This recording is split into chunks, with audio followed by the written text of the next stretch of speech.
Hi, and welcome to the Sharpening Stone. I'm David, a trauma-informed professional narcissistic abuse recovery coach. And in this video, I want to talk with you a little bit about why the narcissist drives you so crazy when they push your buttons. What's really going on there? So, what happens when we get involved with a narcissist or when we grow up is all of us have some level of trauma from our early childhood. Now, this is not to blame our parents. Blame doesn't really get us anywhere. It's just to understand what kind of formed in us when our needs did not get met consistently over time. That caused an, a desperation in us to get that need met, to be heard, to be seen, to have our needs satisfied. There are a number of different needs that we have. There's a model that lists about 12 of them.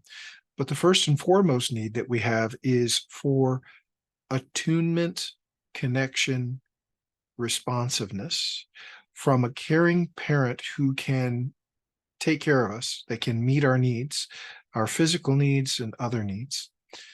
So with that first need being connection, attunement, that's reciprocal, where the other person is attuned and paying attention to what's going on with us, and we're paying attention with them in a back and forth. We're paying attention to each other.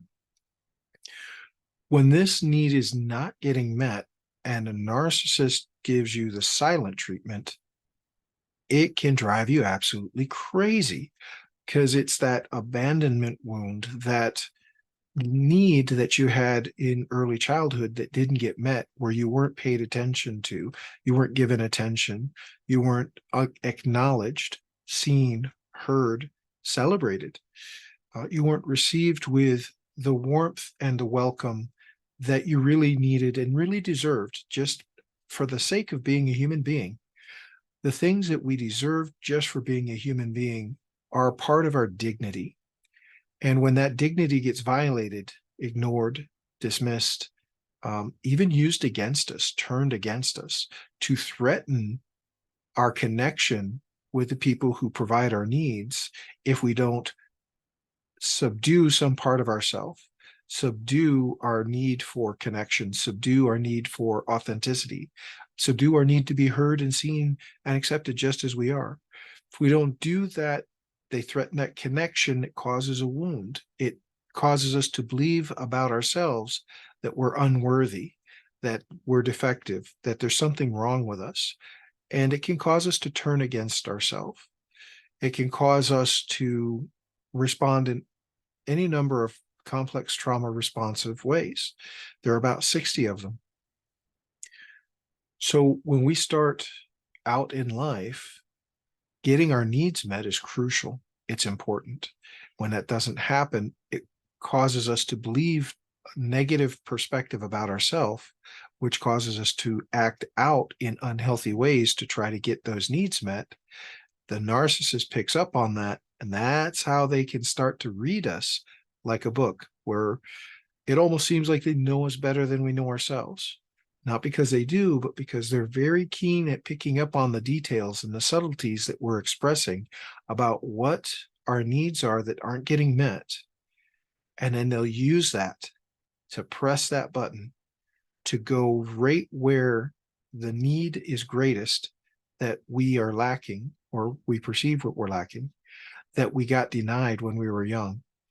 And they'll make us believe that that need is going to go unmet again, that they're going to withhold it. They're going to deny it. They're going to take it away from us.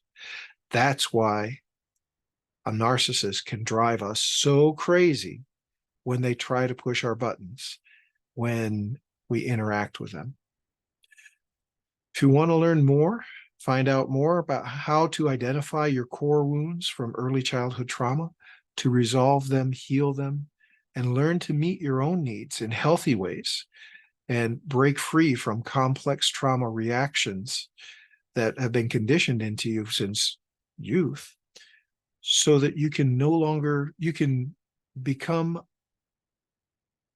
so that you can turn yourself into a person who's no longer a target for narcissists, so that you can make yourself repel narcissists and attract healthy people.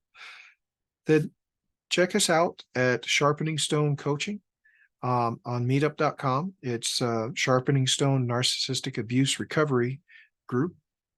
We meet twice a week, Wednesdays and Sundays, 7 p.m. Mountain Time. We'd love to see you there. We talk about this and all kinds of other subjects related to narcissistic abuse, complex trauma, and recovery from broken to authentically whole. I'm David. Until next time, take good care of yourself, and I wish you all the best success and wholeness.